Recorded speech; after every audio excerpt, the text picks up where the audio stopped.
Hello everyone. Welcome to Study Smart IAS PCS. Thank you so much for all your best wishes on my last video in the comment section, and you guys really means a lot to us. Your wishes are our true strength. With this note, let's start with the last part of our 2025 MCQ Aptitude Development Series. 2025 का paper आज finish कर देंगे. सारे question नहीं करेंगे, enough question मैं already करवा चुका हूँ और बता चुका हूँ कैसे लॉजिक को अपनाना है. अब एक एक क्वेश्चन नहीं करवाऊंगा, बट हाँ जो इंपॉर्टेंट क्वेश्चन है जिसमें लॉजिक लग सकते हैं वो लगवाएंगे, क्योंकि कुछ तो फैक्चुअल होते हैं राइट, उसमें तो लॉजिक नहीं लगता. Like most of the modern history question जो फैक्ट्स पे आ गए राइट, पूना पैक के ऊपर क्वेश्चन आ गया कि गांधी जी ने हरिजन की डिमांड किस में करी थी, ऐसे क्वेश्चन तो प्योरली फैक्चुअल है ना, इसमें तो लॉजिक नहीं लगेगा. बट जहाँ लॉजिक लगेगा वहाँ लगाएंगे, और लॉजिक से याद रखना मेरी बात, लॉजिक से इतने क्वेश्चन आराम से सॉल्व हो जाते हैं जिससे आपकी कट ऑफ क्लियर हो जाए राइट. अगर आपने पैनिक नहीं किया एग्ज़ाम में, आप बिल्कुल काम अपना मेंटेन करके रखोगे तो ये ऐसे ही दिमाग चलेगा जैसे अभी मैं चलाने वाला हूँ, और जैसे मैंने पिछले लास्ट 2 वीडियोज़ में चलाए हैं. अगर आपने लास्ट के 2 वीडियोज़ नहीं देखे हैं तो दोनों वीडियोज़ देख लेना, आपको रूल्स समझ आ जाएंगे. कुछ रूल्स है ही नहीं, बस बेसिक इंग्लिश पढ़नी है और अपना दिमाग लगाना है. जो आपके लिमिटेड नॉलेज है उस बेसिस पे आपको क्वेश्चन सॉल्व करना है. साल भर पढ़ाई करी है तो कॉन्फिडेंट रहो, कुछ नहीं भूला है. भूल भी गया तो भी आप दिमाग लगा के क्वेश्चन सॉल्व कर लोगे, टेंशन मत लेना. लास्ट के 3-4 दिन सारा गेम अपने मेंटल पीस पे वर्क करने का है. थोड़ा थोड़ा पढ़ते रहो, शांत रहो, अच्छा खाओ और बिल्कुल तसल्ली के मन से एग्ज़ाम दो, जैसे कि क्रैक हो ही गया. Okay, so let's begin with today's class. 38 question देखते हैं. पहला स्टेटमेंट देखो, carbon dioxide emission in India are less than 0.5 ton CO2 per capita. बताओ, इंडिया में कार्बन डाइऑक्साइड एमिशन इतना कम है, 0.5 टन से पर कैपिटा से भी कम है क्या? तो ये तो आउटराइटली रिजेक्ट हो जाएगा फर्स्ट स्टेटमेंट. दूसरा देखो, in terms of CO2 emission from the fuel combustion India ranks second in Asia Pacific region. चलो ये मुझे नहीं पता क्या रैंक है इंडिया के CO2 एमिशन के मामले में. तीसरा देखो, electricity and heat producers are the largest source of CO2 emission in India. India में इतना ज़्यादा इलेक्ट्रिसिटी प्रोड्यूस होती है, इतना ज़्यादा हीट जनरेट होती है फैक्ट्रीज़ में, इस वजह से CO2 एमिशन बहुत ज़्यादा होता है. ये तो बात सही है. और इतना ज़्यादा CO2 एमिशन होता है अगर, तो ये कैसे हो सकता है कि 0.5 टन से भी कम है हमारा CO2 एमिशन? ये दोनों स्टेटमेंट तो कंट्राडिक्टरी हो गए ना, यानी थर्ड सही है और फर्स्ट रॉन्ग है. थर्ड सही है और फर्स्ट रॉन्ग है, फर्स्ट के रॉन्ग होते ही ये गलत हो गया. सेकंड का आपको पता नहीं है, मगर आपको ये तो पता है ना कि थर्ड सही है, तो दैट्स वाई आपका आंसर आ जाएगा. ओके, आपको सेकंड स्टेटमेंट पता होने की ज़रूरत ही नहीं है. एग्जाम में ये स्टेटमेंट देके डरना मत. जैसे ही 2 हुए नीचे जाके देखा करो कितना सही हुआ कितना गलत हुआ, क्या सीन बन रहा है. आंसर आ गया राइट, बिना इसको देखे ही. अगला क्वेश्चन देखो, ये भी क्वेश्चन 50-50 तक आराम से पहुंच सकते थे आप, थोड़ा दिमाग लगाते तो. प्लांट दिया है, उसका डिस्क्रिप्शन दिया है. चलो कसावा, जिंजर, मालाबार अभी छोड़ो, पहले ये देखो. मिंट आपको पता है ना, पुदीना के पत्ते कैसे होते हैं? बहुत सॉफ्ट से पत्ते होते हैं. आपके घर में पुदीना होता है, बिल्कुल सॉफ्ट से पत्ते होते हैं, ठीक है, हर्ब जैसे लगते हैं बिल्कुल, बहुत सॉफ्ट से पत्ते. यहाँ लिखा है एनुअल श्रब तो बहुत ही टॉल और हार्ड ब्रशेस टाइप की होती है ना, तो पुदीना श्रब कैसे हो गया? तो ये तो क्रॉस कर दो. फिफ्थ देखो, पपाया लिखा है वुडी श्रब. पपाया का ट्री तो भाई बड़े बड़े होते हैं, ये तो पूरा ट्री होता है बहुत बड़ा सा, लॉन्ग वुड होती है इसकी, यहाँ पपाया लटके हो, देखा होगा आप लोगों ने राइट. तो ये तो श्रब नहीं होता है, तो मिंट और पपाया तो नहीं होगा, यानी 4th और 5th तो गलत है. देखो चल के कितना सही हो कितना गलत हुआ. क्या लिखा है? ये तो समझ गए सारे 5 सही नहीं है क्योंकि 2 गलत है. 4 भी सही नहीं है क्योंकि 2 गलत है. 5 में से आपने 2 गलत काट दिए, मतलब 4 सही नहीं है 5 सही नहीं है. अब या तो इसमें तो 2 सही हैं या तीनों सही हैं, यानी 50-50 पे तो आप आ गए. फिर भी आप दिमाग लगाते अगर राइट, तो मालाबार स्पिनच के पत्ते सॉफ्ट होते हैं, हर्ब जैसा ही होता है, हर्बेशियस क्लाइंबर. पालक को भी कहीं उगाओ तो चढ़ता जाता है दीवार पे, क्लाइंबर होता है राइट. जिंजर भी हर्ब ही होती है, ठीक है, जड़ी बूटी के तौर पे भी यूज़ करते हैं. और कसावा को आप श्रब बोल सकते हो अगर नहीं पता हो तो. बट फिर भी अगर आप जिंजर मालाबार सही होता तो आप रिस्क ले सकते थे कि ये तीनों ही सही है या दोनों सही है. बट ऐसे क्वेश्चन अटेम्प्ट ज़रूर करना जिसमें आपने 2 ऑप्शन लिमिट करके 50-50 पे ले आए हो राइट. सो ऐसे क्वेश्चन को भी ज़रूर अटेम्प्ट करना.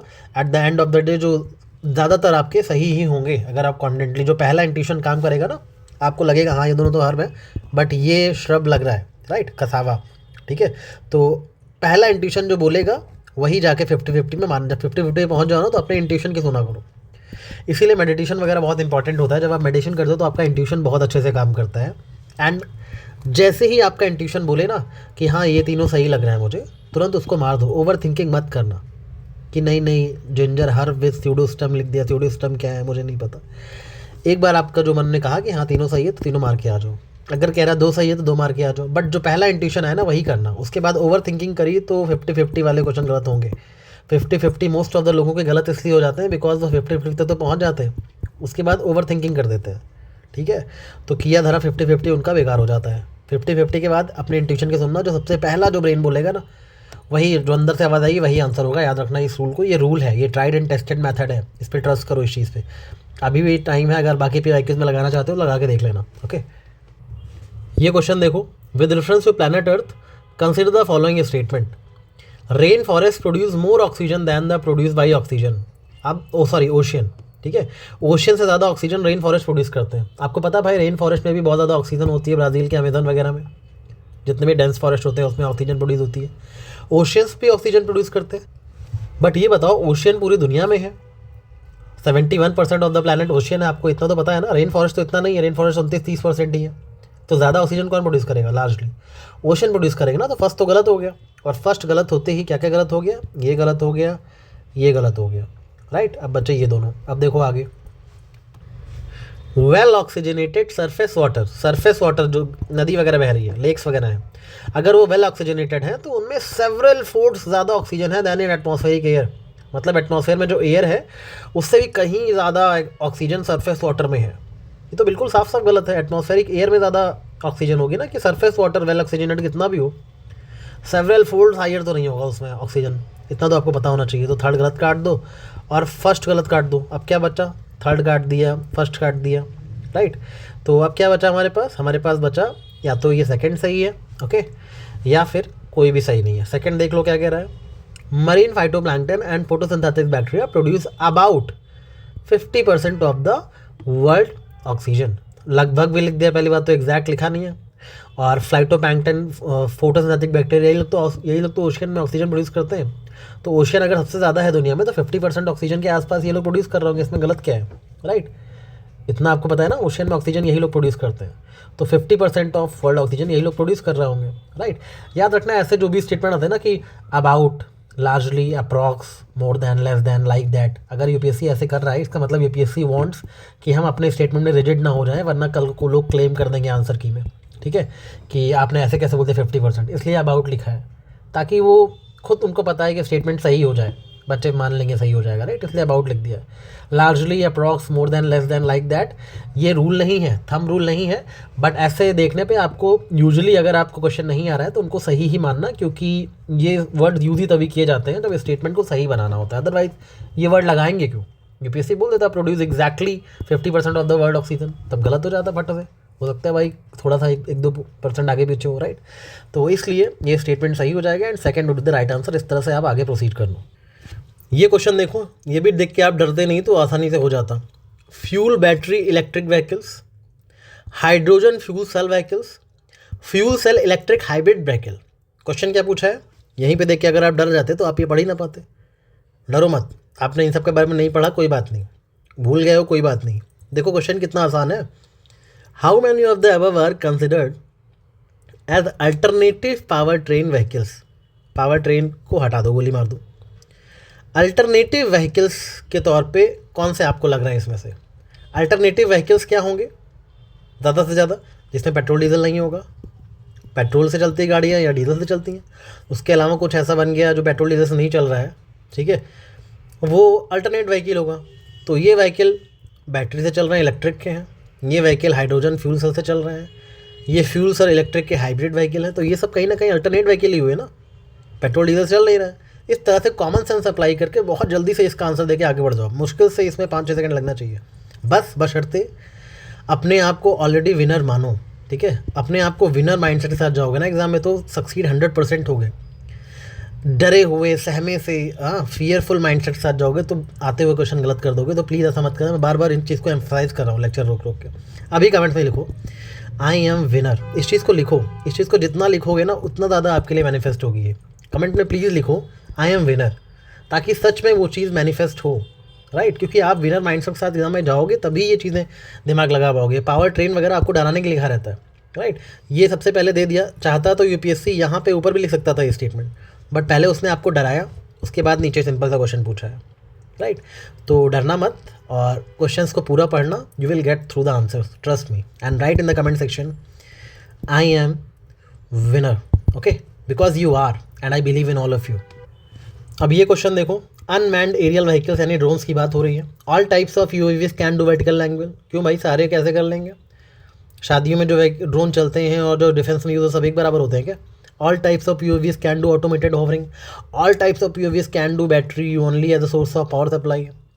तो ये ऑल टाइप हो कहीं पे या कहीं पे नो टाइप हो तो यूजुअली ये रॉन्ग ही होते हैं। सम जो है राइट, सम वो सब सही होते हैं, बट ऑल ठीक है, या नॉट एट ऑल सब में ऑल ऑल ऑल कर दिया तो गलत है।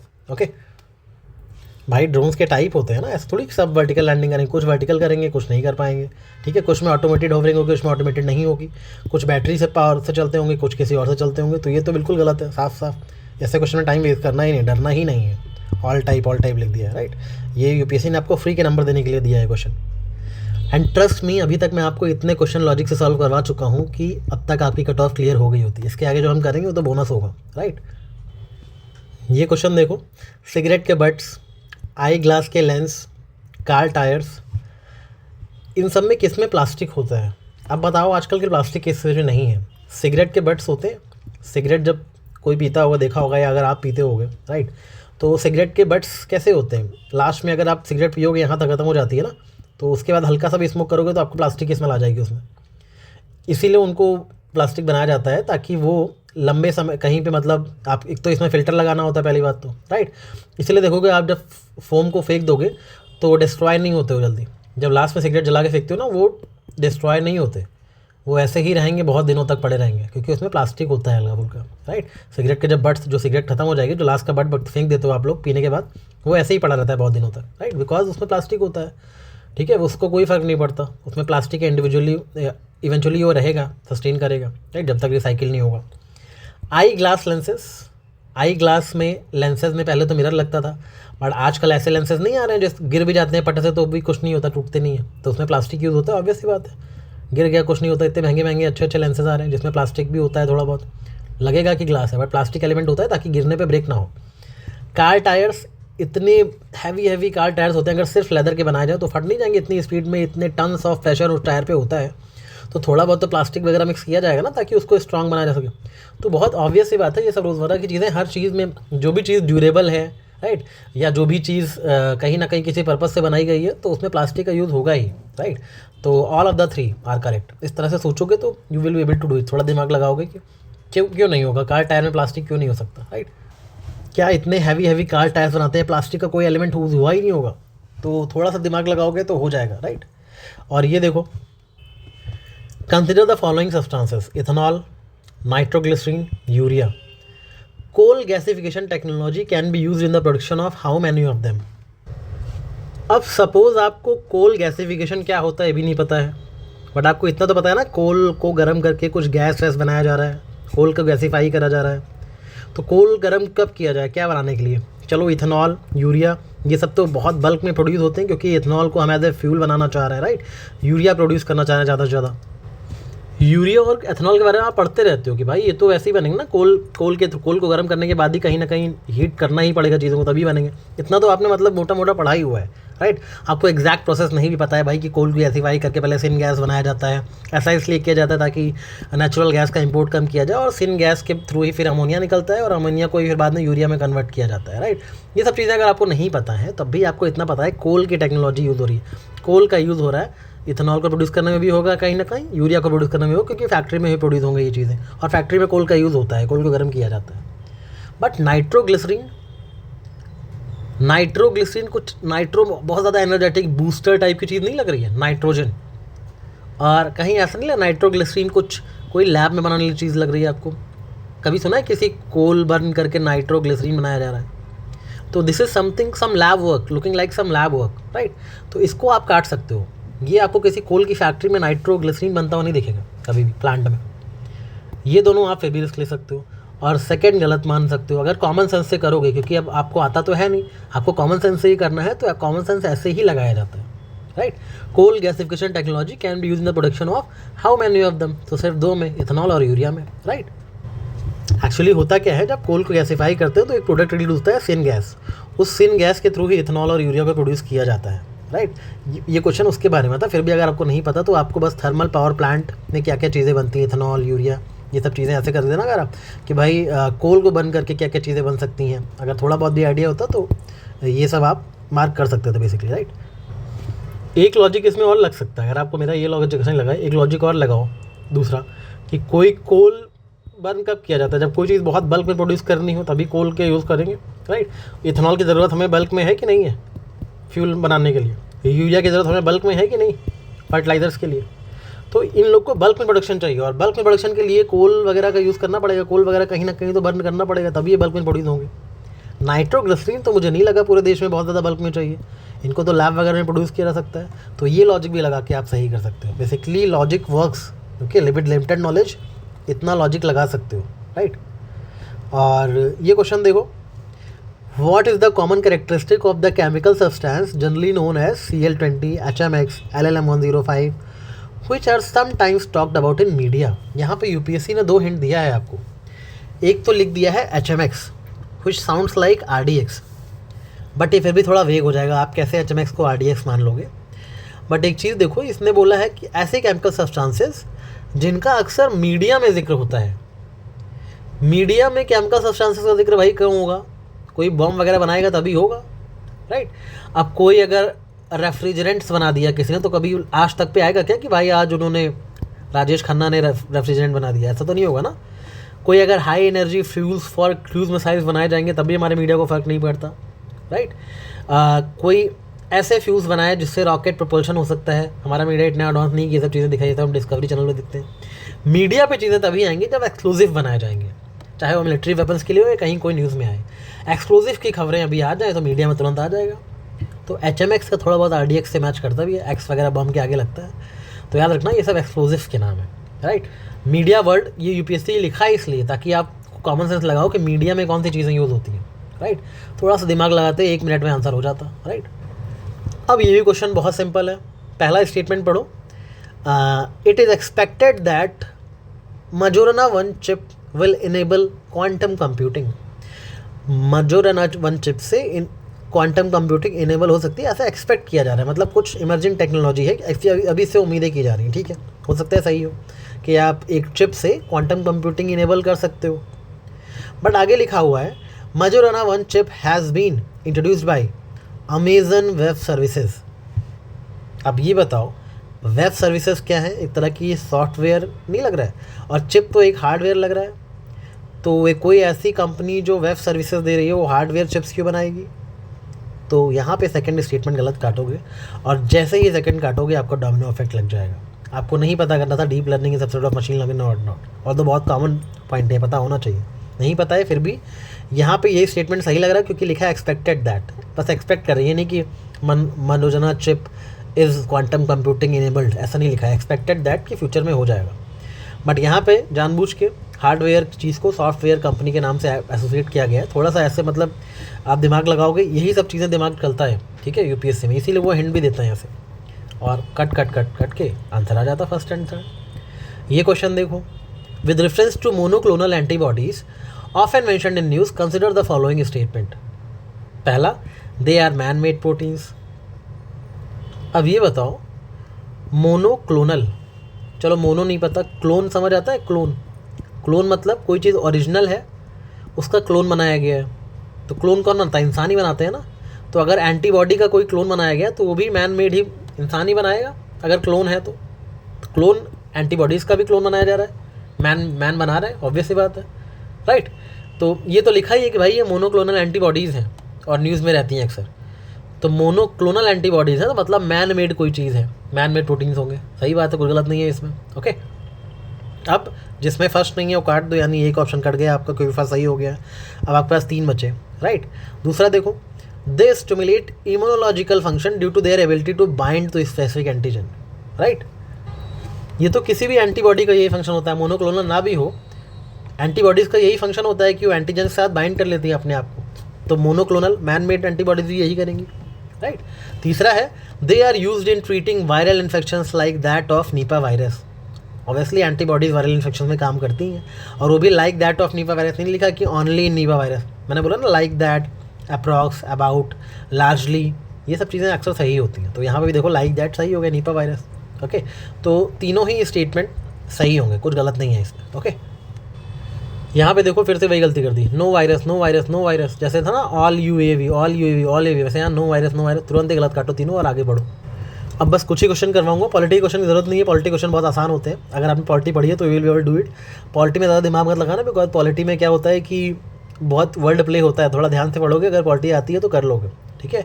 जैसे यहाँ पे लिखा है ordinance can abridge a fundamental right, आपको पता है कि ऑर्डिनेंस एक नॉर्मल लॉ ही तो है जो गवर्नमेंट लाने की कोशिश कर रही है। क्या गवर्नमेंट कोई ऐसा लॉ ला सकती है जिससे फंडामेंटल राइट्स ब्रीच होंगे? तो ये गलत हो गया, और सेकंड गलत होते ही डोमिनो इफेक्ट लगेगा और आप आंसर तक पहुंच जाओगे, राइट। ये क्वेश्चन देखो, ऐसे 2 क्वेश्चन आए थे लास्ट ईयर न्यूमेरिकल, दोनों एक साथ करवा देता हूँ, इसमें डरना नहीं, तो बहुत सिंपल क्वेश्चन होते हैं, फ्री के नंबर होते हैं, 2 मिनट में आएगा। रेवेन्यू एक्सपेंडिचर आपका है 80,000 करोड़, ठीक है, लेकिन आपके पास रेवेन्यू मिल कितना है 60,000 करोड़, मतलब आपके पास रेवेन्यू 60,000 करोड़ आ रहा है, लेकिन आपका जो खर्चा रेवेन्यू का है वो 80,000 करोड़ हो जा रहा है, यानी कि आप 20,000 करोड़ के घाटे में हो। 20,000 करोड़ का आपका रेवेन्यू डेफिसिट है, रेवेन्यू डेफिसिट इज़ 20,000 करोड़, मतलब फर्स्ट तो सही है, फर्स्ट इज़ करेक्ट, यानी कि ये कट गया, फर्स्ट तीनों में ना, तो ये कट गया, एक ऑप्शन काट दिया आपने। अगला देखो, the government budget also shows borrowing of 10,000 crore, government budget में बोरोइंग कितने की करती है? जितना गवर्नमेंट डेफिसिट में रहती है उतनी बोरोइंग करती है, तो बोरोइंग इटसेल्फ शोज गवर्नमेंट 10,000 के डेफिसिट में थी, इसलिए 10,000 करोड़ उन्होंने बोरो करा है। याद रखना, बोरोइंग वही होती है जो फिस्कल डेफिसिट होता है, तो 10,000 करोड़ क्या हो गया? फिस्कल डेफिसिट हो गया, फिस्कल डेफिसिट 10,000 करोड़, यही लिखा हुआ है भाई। बोरोइंग क्या है? गवर्नमेंट घाटे में थी तो बोरो करना पड़ा, कितने घाटे में थी? 10,000 करोड़ घाटे में थी, तो 10,000 करोड़ बोरो कर ली। ये थोड़ी कि 10,000 करोड़ घाटे में है तो 9,000 करोड़ ही बोरो करेगी, 1,000 रुपये हम पहले सेव किए थे, ऐसा नहीं है, गवर्नमेंट ऐसा वर्क नहीं करती, जितना घाटे में हो उतनी बोरोइंग करनी पड़ेगी ताकि वो मैनेज हो जाए, राइट। तो 10,000 करोड़ फिस्कल डेफिसिट है, ये भी सही हो गया। इंटरेस्ट पेमेंट ऑफ 6,000 करोड़, आपको पता होगा कि प्राइमरी डेफिसिट क्या होता है, जो फिस्कल डेफिसिट होता है उसमें से अगर आप उस फिस्कल डेफिसिट में जो खर्चा आपका इंटरेस्ट पेमेंट करने में हो रहा है, आपने लोन लिए थे उसको इंटरेस्ट पे करने में जो खर्चा हुआ है उसको माइनस कर दिया जाता है, तो आता है प्राइमरी डेफिसिट। प्राइमरी डेफिसिट में आप इंटरेस्ट पेमेंट को कैलकुलेट नहीं करते, तो बस 10,000 आपका फिस्कल डेफिसिट था, 6,000 आपका प्राइमरी डेफिसिट था, 4,000 आंसर आ गया। तीनों ही स्टेटमेंट बिल्कुल सही है, कुछ गलती है, ध्यान से देखोगे तो बहुत आसान होता है। ऐसा ही क्वेश्चन और आया था, कहाँ, ये रहा, country's fiscal deficit stands at 50,000 crore, FD कितना है 50,000 crore, receiving 10,000 crore through non डेप्ट क्रिएटिंग कैपिटल रिसीट, काट दो, ये सब आपको कंफ्यूज करने लिखा गया। आगे देखो, कंट्रीज इंटरेस्ट लाइबिलिटी आज 1,500 करोड़, मैंने बोला ना प्राइमरी डेफिसिट क्या होता है, फाइनेंशियल डेफिसिट में से आपको बस इंटरेस्ट पेमेंट माइनस करना होता है, वही प्राइमरी डेफिसिट होता है, क्योंकि प्राइमरी डेफिसिट ही पूछा है क्वेश्चन में, प्राइमरी डेफिसिट ही पूछा है, तो फिस्कल डेफिसिट दिया हुआ है, इंटरेस्ट पेमेंट दिया हुआ है, 50,000 माइनस 1,500 कर दो, 48,500 आंसर आ जाएगा, कोई डाउट नहीं है। दोनों क्वेश्चन मिला के टोटल 5 मिनट लगने चाहिए थे, इससे ज़्यादा नहीं। ये क्वेश्चन देखो, ये भी प्योर लॉजिक सॉल्व हो जाता। India is one of the founding members of international north south transportation corridor, north से साउथ ट्रांसपोर्ट करने की बात हो रही है, मल्टी मोडल ट्रांसपोर्टेशन कॉरिडोर है, मल्टी मोडल मतलब बहुत जगह से कनेक्ट हो रखा है, राइट। तो देखो, सपोज आपको ये अभी फिलहाल नहीं पता, सबसे ज़्यादा लॉजिकल कौन सा लग रहा है, India to Central Asia via China, क्या आपको लगता है इंडिया कोई ऐसा रूट बनाएगा कॉरिडोर जो चाइना से होकर जाएगा? इंडिया से चाइना से इतना डिस्प्यूट्स हैं, लैंड डिस्प्यूट्स ऑलरेडी हैं, क्या इंडिया चाइना के साथ कोई रूट वगैरह बनाएगा? नहीं ना, तो गलत है। इंडिया अगर साउथ ईस्ट एशिया के साथ बांग्लादेश, म्यांमार, तो ये तो इंडिया की तरफ से आप इस तरफ जा रहे हो, तो ये तो ईस्ट वेस्ट कॉरिडोर हो गया, आपको तो नहीं जाना ये वेस्ट में, ठीक है। India to Europe through Azerbaijan, कभी सुना है कि अज़रबैजान के थ्रू इंडिया कोई कॉरिडोर वगैरह बनाना? अज़रबैजान तो न्यूज़ में भी नहीं रहता इतना ज़्यादा, तो ये तो नहीं होगा। सबसे ज़्यादा जो कॉमन सेंस लग रहा है यही है, इंडिया सेंट्रल एशिया से होते हुए यूरोप जाएगा वाया ईरान, ईरान में चाबार पोर्ट भी है, आपको पता होगा, चाबार पोर्ट न्यूज़ में रहता है, तो ईरान देखते ही आपको यही ऑप्शन सही करना था। इन चारों में अगर आपको नहीं पता है कुछ, तो इन चारों में जो सबसे ज़्यादा लॉजिकल लगेगा वो यही लगेगा, ठीक है। India to Central Asia to Europe via Iran, क्यों ईरान?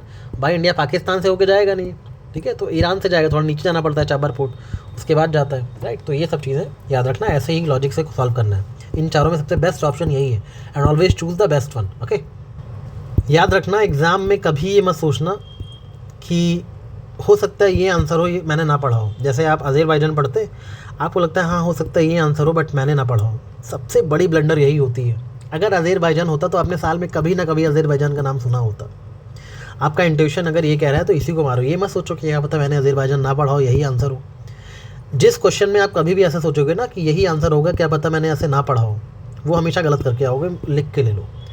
तो ये जो मैं बीच बीच में मुझे जो टेक्निक्स याद है जो बता रहा हूँ ना, उन बातों को ध्यान से रखना, ध्यान से याद रखना, इंट्यूशन को फॉलो करो। कभी मत सोचो कि मुझे ये नहीं आता या मैंने शायद ये ना पढ़ा हो यही आंसर हो। जो आपने नहीं पढ़ा है वो आंसर कभी नहीं हो सकता, जो आपने पढ़ा है वही आंसर होगा। ईरान आपने पढ़ा है ना, ईरान जिसमें है वही आंसर होगा, राइट। चाबार पोर्ट पढ़ा है ना, तो ईरान वगैरह वाला ही आंसर होगा, याद रखना। ओके, 15 फाइनेंस कमीशन की बात कर रहे थे और यहाँ पे लिख दिया 45% of net proceeds of union taxes are to be shared with states. आपको पता है भाई, आपने जो फाइनेंस कमीशन इतना रटा है, PT 65, 40%, 41, 42% मैक्सिमम यही रहता है, अगर आपको एग्जैक्ट नहीं भी याद है। 45% तो कहीं नहीं सुना, तो सेकंड काटते ही डोमिनो इफेक्ट से आपका आंसर आ जाता, राइट।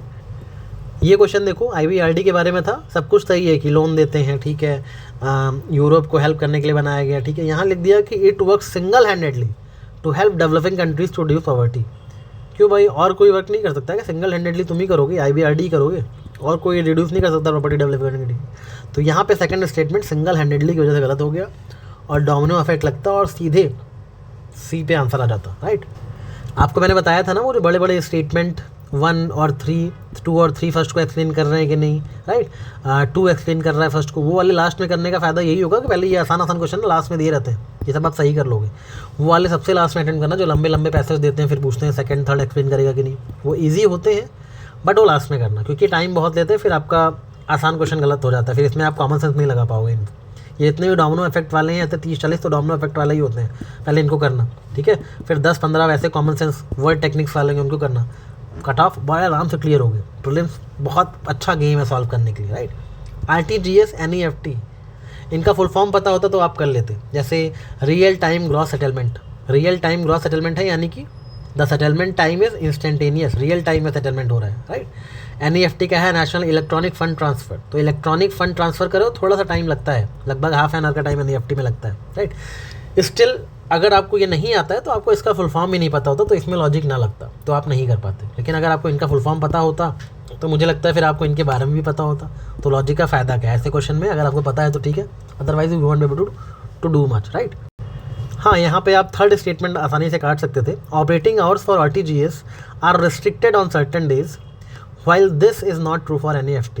डिजिटल इंडिया में ऐसा हो ही नहीं सकता कुछ दिनों के लिए पेमेंट सिस्टम बंद कर दो, तो थर्ड तो गलत होता, तो 50-50 तक तो आप थर्ड वाले को एलिमिनेट करके भी आ सकते थे, राइट। ऐसे क्वेश्चन आए, sedition has become my religion, किसने बोला था? सेडिशन कब होता है? जब आप कोई लॉ ब्रेक करो या देश के बहुत ज़्यादा अगेंस्ट कुछ कर दो। यहाँ पे गांधी जी ने पब्लिकली वॉयलेट कर दिया लॉ को वॉयलेट करेंगे तभी तो सेडिशन बोलेंगे ना। सेडिशन मेरा रिलीजन, देशद्रोह मेरा रिलीजन है, देशद्रोह कर रहे हैं वॉयलेट करके लॉ, तो उन्होंने बोला देशद्रोह मेरा रिलीजन है, राइट। तो यहीं पे इतना एक्सट्रीम स्टेटमेंट लिखा हुआ है, ओके। और एक्सट्रीम स्टेटमेंट ये भी है, यही आंसर होगा। नहीं आता था तो कर लेते, वैसे तो बहुत आसान क्वेश्चन है। अब ये सारे क्वेश्चन प्योरली फैक्चुअल है, अगर आपको आते हैं तो इट्स फाइन, अदरवाइज आप नहीं कर पाओगे, राइट। बट आपने ऑलरेडी इतने क्वेश्चन अटेम्प्ट कर लिए हैं कि आपकी कट ऑफ क्लियर हो जाएगी। तो अगर नहीं आते हैं तो कोशिश मत करें अटेम्प्ट करने की, ऑल्दो ये सब तो आता ही है, आपको पता है बहुत ईजी क्वेश्चन है। डांसिंग गर्ल ब्रॉन्ज की थी, राइट। चौरी चौरा के बाद किसने महात्मा गांधी केस लड़ा था? ये सब मैपिंग के क्वेश्चन है, अगर आते हैं तो ठीक है, अदरवाइज कुछ नहीं कर सकते आप। इस क्वेश्चन में भी आप 50-50 तक तो पहुँच सकते थे, राइट। देखो, सी पूला है, एयरक्राफ्ट का टाइप दिया हुआ है और डिस्क्रिप्शन दिया, मतलब ये सारे हैं तो एयरक्राफ्ट, बट इनको डिस्क्राइब किया गया है। थर्ड वाला देखो, C-17 globe master 3, globe master है ये एयरक्राफ्ट।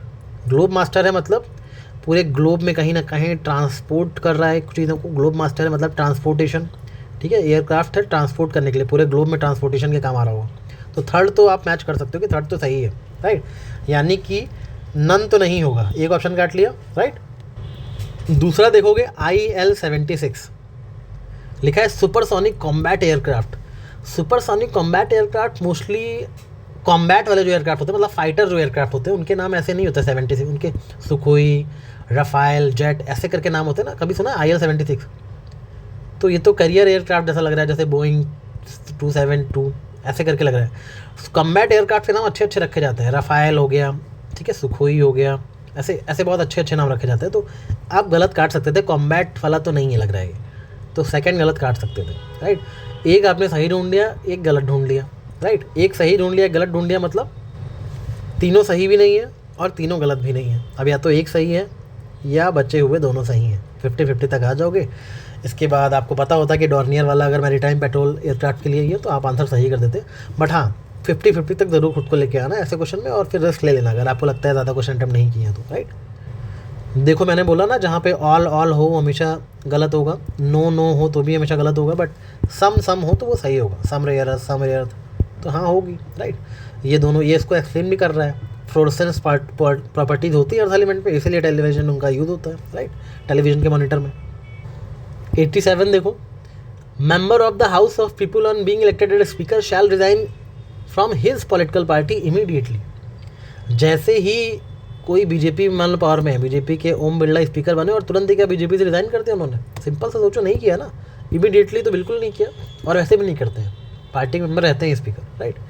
तो सेकंड काटते ही डोमिनो इफेक्ट लगेगा और आंसर आ जाएगा, इतना बड़ा आपको पढ़ने की ज़रूरत ही नहीं थी। ये क्वेश्चन देखो, व्हिच ऑर्गेनाइजेशन, पहली बात तो एक ऑर्गेनाइजेशन है, has enacted natural resources law, किसने लॉ इनैक्ट किया है to tackle climate change and biodiversity loss? क्या वर्ल्ड बैंक कोई लॉ इनैक्ट कर सकता है? वो तो लोगों को लोन देने वगैरह काम करते हैं, ठीक है। क्या इकोनॉमिक OECD क्या कोई एक्ट पास करेंगे, कभी लॉ बनाएंगे? नहीं ना।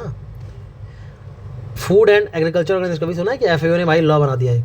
यूरोपियन यूनियन ही है एक ऐसा इंटरनेशनल ऑर्गेनाइजेशन जो लॉ बना सकता है, ठीक है, उनके पास है ये लॉ मेकिंग पावर, तो यूरोपियन यूनियन ही आंसर होगा, राइट। यहाँ पे देखो, GPS aided geo augmented navigation GAGAN, right. तो जियो ऑगमेंटेड नेविगेशन मतलब बहुत सारे ग्राउंड पे इनके स्टेशन लगे हुए हैं, और लिखा है benefits only aviation but not in other modes of transportation. क्यों भाई, अगर ग्राउंड पे सब जगह स्टेशन लगे हैं तो खाली एविएशन को बेनिफिट क्यों करेगा? ठीक है, तो क्योंकि ये थोड़ा सा एक्सट्रीम कर दिया, इसकी पावर को कम कर दिया, इसलिए थर्ड हटाओगे, और थर्ड जैसे ही हटाओगे आपके पास बचेगा 1 ओनली या 1 and 2 ओनली, राइट। इन दोनों में ऐसा कुछ भी नहीं है गलत हो, तो आपको दोनों ही सही करना है, राइट। इन दोनों में ऐसा कुछ भी एक्सट्रीम ही लिखा है कि भाई जो आपको गलत लगे, गगन की तारीफ ही करी गई है। बाकी ये सब करंट अफेयर क्वेश्चन थे, अगर आपको आते तो ठीक है, अदरवाइज़ गुड लक। और मैंने कोशिश पूरी करी कि आपको कुछ इस तरह से पेपर सॉल्व कराऊँ कि आपको लगे कि हाँ जितनी नॉलेज मुझे है, मैं बेवजह डर रहा हूँ कि मुझे ये भूल गया वो भूल गया, राइट। जितनी नॉलेज आपको है उस बेसिस पर भी आप कट ऑफ क्लियर कर सकते हो। इस पेपर में भी मैंने इतने क्वेश्चन सॉल्व करवा दिए हैं कि आपकी कट ऑफ क्लियर हो जाती है, राइट।